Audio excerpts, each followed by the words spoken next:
तो हाजी मेरे free fire lovers और मेरे प्यारे गुल्लो, आपका यहाँ पे आ चुका है 16 नंबर का आपका ओरिजिनल पेपर। और छात्रों यहाँ पे आपका पार्ट 2 है, फटाफट देखिए। और आज के इस वीडियो में हम यहाँ पे धूम मचा देंगे और आपके पेपर में हम आपको 50 में से 50 नंबर दिलाएंगे और इसकी हम गारंटी देते हैं कि आप यहाँ पे टॉपर बनेंगे। दिल से वीडियो देखो और एक एक क्वेश्चन का आंसर आप यहाँ पे कर लो। सारे आंसर आपको यहाँ पे बताएंगे। देखिए क्वेश्चन आपका 8वां नंबर ऑब्जेक्टिव तो बताऊंगा ही, साथ में आपको यहाँ पे देखिए क्वेश्चन आपका 11वां और आपका यहाँ पे 12वां 13वां और इसके बाद आपका सारे क्वेश्चन देखिए आपका यहाँ पे मिलेगा आपका 14वां मिलेगा। और 14वें के बाद आप ये देखिए 14, 15, 16, 17, 18 आपका इसके बाद आपका 17, 18, 19, 20 सारे आंसर आपको मिलेंगे। और आपको यहाँ पे देखिए क्वेश्चन आपका 21वां और 22वां मिलेगा। चलिए फटाफट इस वीडियो को स्टार्ट करते हैं। जो भी छात्र पहली बार विजिट कर रहा है दिल से वीडियो लाइक करो और दिल से सब्सक्राइब करो और यहाँ पे टॉपर बन के निकलो। हमारी आपका विशेष आपके साथ है। A to Z क्वेश्चन आपके 50 नंबर 22 क्वेश्चन और आपका क्वेश्चन पेपर यहाँ पे A to Z आ चुका है।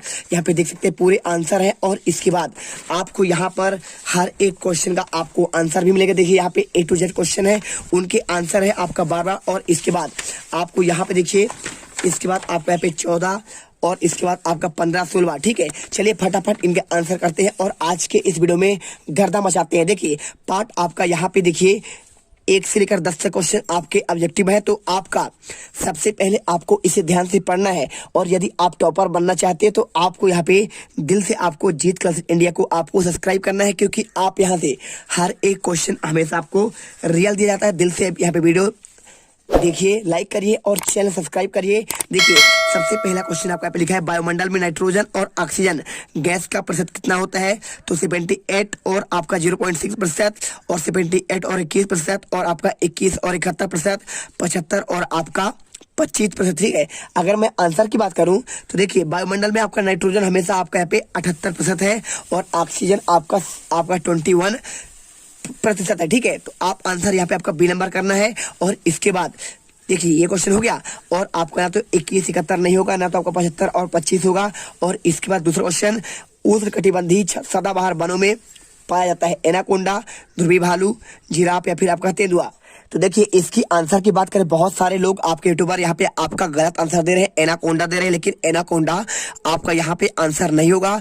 और आपका ध्रुवी भालू भी आपका यहाँ पे आंसर नहीं होगा। ध्रुवी भालू होता है आपका जहां पर बर्फ होता है, यानी आपका यहाँ पे साइबेरियन वाले क्षेत्र पे होता है, आपका कहाँ पे रूस वाले क्षेत्र पे होता है। और उत्तरी ध्रुव आपका दक्षिणी ध्रुव यहाँ पे आपका ध्रुवी भालू पाया जाता है। और बात करें जिराफ की और तेंदुआ, तेंदुआ तो आपका पर्णपाती वन पाया जाता है और तेंदुआ आपके यहाँ पे इंडिया यानी भारत में पाया जाते हैं। तो भारत पे आपका यहाँ पे पर्णपाती वन है, लेकिन आपका कटिबंधीय सदाबहार वन की बात करें तो ये आपका पाया जाता है अफ्रीका में और अफ्रीका में आपका वहां पे पाया जाता है जिराफ। तो आपका राइट आंसर आपको इसमें जिराफ करना है। और इसके बाद क्वेश्चन आपका आता है नेक्स्ट। देखिए यहाँ पे क्वेश्चन लिखा है, इसमें क्या लिखा है देखिए भूमध्य रेखा के आपके 10 डिग्री उत्तरी अक्षांश से 30 डिग्री आपका उत्तरी अक्षांश के बीच पाया जाने वाला आपका जलवायु प्रदेश कौन सा है। 1 नंबर क्वेश्चन।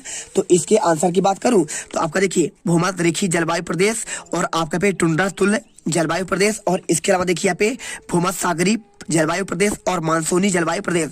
अगर आंसर की बात करें तो आपका 10 डिग्री उत्तरी से आपका उत्तरी अक्षांश उत्तरी तक आपको यहाँ पे पाया जाता है आपका भूमध्य सागरीय आपका जलवायु आंसर होगा। और वीडियो अच्छी लगे दिल से वीडियो लाइक करिए, क्योंकि देखिए दिल से आपके लिए मेहनत करते हैं। तो आप यदि टॉपर बनना चाहते हैं तो फटाफट इनका आंसर रख लीजिए। आपको A to Z क्वेश्चन का आंसर आपको इस वीडियो पर देने वाला हूँ। ठीक है, चलिए अब इसके बाद क्वेश्चन आपको दिखाते हैं। यहाँ पे आपका नेक्स्ट क्वेश्चन आपको दिया गया है। देखिए यहाँ पे आपका चौथा, दिल्ली सल्तनत के राजवंशों में आपका शामिल कौन सा नहीं है।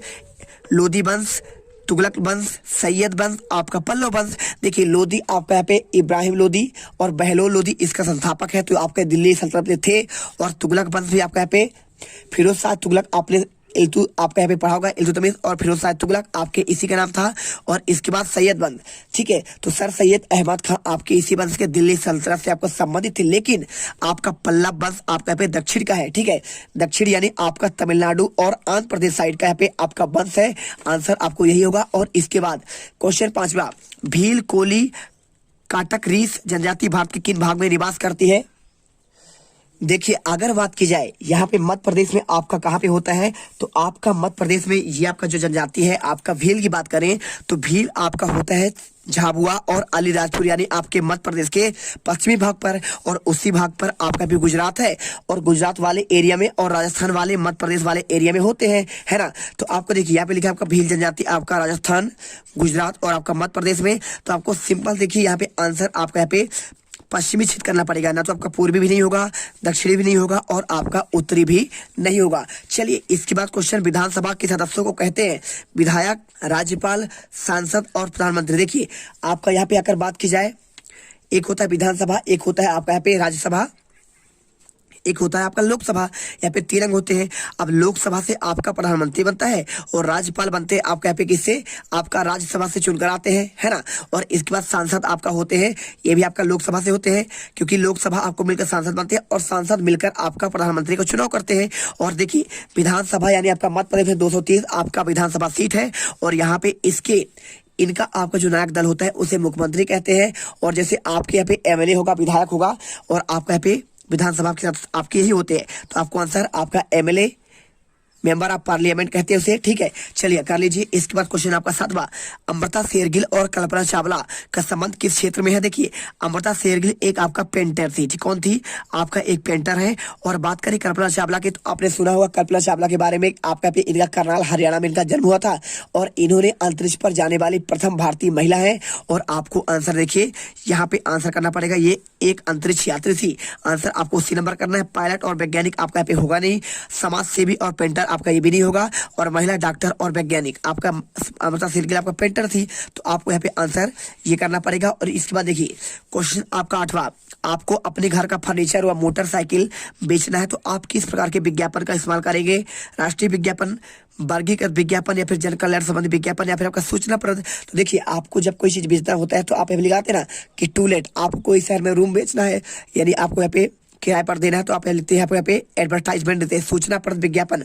तो आपको आंसर यहाँ पे सूचना प्रद आपको विज्ञापन करना पड़ेगा। और इसके बाद आपका यहाँ पे देखिए क्वेश्चन आपका आता है 9 नंबर, एक निश्चित दिन लगने वाला बाजार जहां जरूरत के सभी आपके सामान होते हैं, किस प्रकार का बाजार होगा। एक अंक यहाँ पे दिया है मोहल्ला दुकान, ऑनलाइन बाजार, साप्ताहिक बाजार और शॉपिंग मॉल। देखिए जब एक निश्चित जगह पर आपका बाजार लगता है तो आप कहते हैं ना, आप यहाँ पे हाट बाजार लगा हुआ है, तो आपका यहाँ पे जैसे आपका होता है झाबुआ पर भगोरिया हाट बाजार लगता है, और इसके अलावा अलग अलग जगह पर आपका अलग अलग बाजार लगता है, तो उसे कहते हैं मोहल्ला दुकान। तो डेली खुलता है।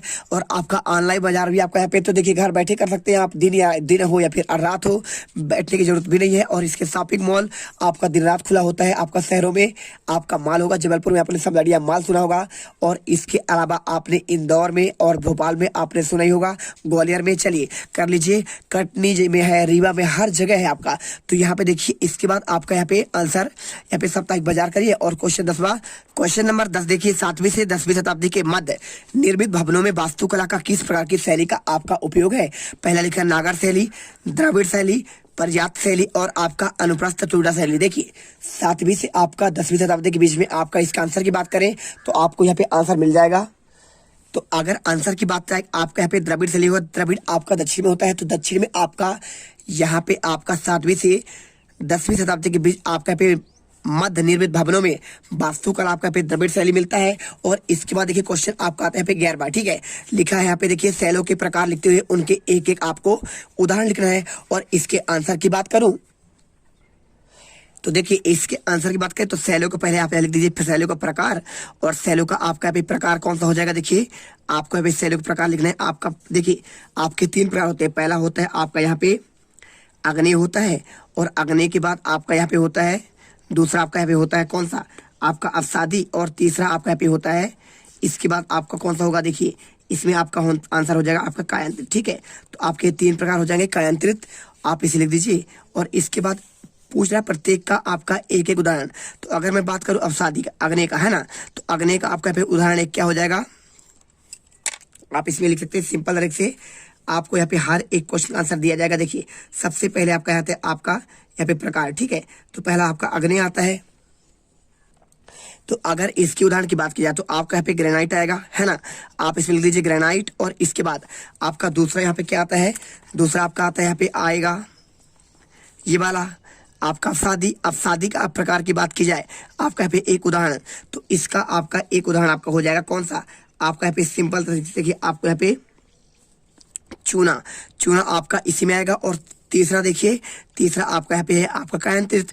आप कायांतरित की बात करें तो कायांतरित का आपका यहाँ पे एक आपका उदाहरण क्या हो जाएगा, आपका इसका आंसर यहाँ पे आपको सिंपल सा आपको संगमरमर, ठीक है। तो संगमरमर आपका इसमें ही आएगा। देखिए हमने आपको पूरे आंसर आपको यहाँ पे 13वां का दे दिया है। आपको यहाँ पे पहले प्रकार लिखना है, प्रकार लिख दीजिए। देखिए यहाँ पे आपको शैलों का प्रकार आपका ये हो जाएगा। और इसके बाद आपका यहाँ पे ये आपका किसका है, तो मात्र 3 नंबर क्वेश्चन था, 3 आपका प्रकार पूछा, अग्नि, अवसादी, कायांतरित। और इनके उदाहरण की बात की जाए तो आप यहाँ पे उदाहरण करके आप लिख सकते हैं, उदाहरण, और आप यहाँ पे डैश करके आप इसका आंसर बना सकते हैं, ठीक है। चलिए यहाँ पे आंसर कर दीजिए ग्रेनाइट, चूना और संगमरमर। इसके बाद क्वेश्चन आपका आता है आपका जल चक्र क्या है। तो देखिए क्वेश्चन लिखा आपका जल चक्र क्या है, तो आपको इसके आंसर की बात करें 3 नंबर का, तो चलिए आपको इसका भी आंसर देते हैं। अब देखिए क्वेश्चन आपका बार बार जल चक्र आपका क्या है, तो इसके आंसर की बात करें तो आप इसमें लिखिए, आप सिंपल लिखिए जल चक्र का तात्पर्य, और इसके बाद लिख दीजिए पृथ्वी के स्थल मंडल, और इसके बाद कॉमा लगाइए जलमंडल, और जलमंडल के बाद आप लिखना है इसमें आपको तथा आपका यहाँ पे वायुमंडल, ठीक है। आप यहाँ पे लिख दीजिए वायुमंडल, वायुमंडल के बीच होने वाले जल के आपके चक्रीय प्रवाह से है। और इसमें जल चक्र महासागर से धरातल, और धरातल पर आपका धरातल से आपका यहाँ पे महासागर पर पहुंचता है। सिंपल आंसर करिए और यहाँ पे आप गर्दा मचा दीजिए। वीडियो अच्छी लगे वीडियो दिल से लाइक करिए, चैनल को सब्सक्राइब करिए, आपको यहाँ पे टॉपर बना देंगे। क्वेश्चन इसके बाद आपका दिया दी गई इस तरह कृति के अनुसार आपको सारणी के अनुसार आपको पूर्ण करना है। आपका निर्मित स्थलाकृति लोएस का मैदान किससे बनता है, डेल्टा और आपका बाल का डिब्बा, ठीक है। चलिए आपको यहाँ पे इसका भी आंसर दिखाते हैं। तो देखिए अगर मैं उत्तर की बात करूं तो यहाँ पे आपका लोएस का मैदान आपका जो निर्मित होता है, निक्षेपणकारी शक्ति का नाम क्या है, तो आपको यहाँ पे लिखना पड़ेगा पवन द्वारा, लिख दीजिए पवन द्वारा धूलों के निक्षेप से, धूलों के निक्षेप से निर्मित, ठीक है, आपको लिख देना है। और इसके बाद आपका सेकंड लिखा है डेल्टा, तो डेल्टा कैसे बनता है, तो आपको यहां पे लिखना पड़ेगा नदी द्वारा, किसके द्वारा, आपका नदी द्वारा महीन, ठीक है, महीन सामग्री के जमाव के कारण, ठीक है, जमाव के कारण। और इसके बाद लास्ट बाल का डिब्बा दिखा है, तो इसका आपको आंसर अभी छोड़ते हैं, आपको आंसर इसका बाद में बताएंगे, ठीक है। तो देखिए क्वेश्चन आपका 1 से लेकर हमने 13 तक का आंसर आपको दे दिया है। और यहाँ पे हर एक क्वेश्चन का हमने आपको आंसर बहुत ही बेहतरीन तरीके से दे दिया है। तो आप फटाफट इन्हें याद कर लीजिए, क्योंकि आपके क्वेश्चन पेपर में आपको डायरेक्टली ये क्वेश्चन आपको देखने को मिलेंगे। तो आपको रियल क्वेश्चन पेपर का पूरा आंसर आपको बता दिया गया है।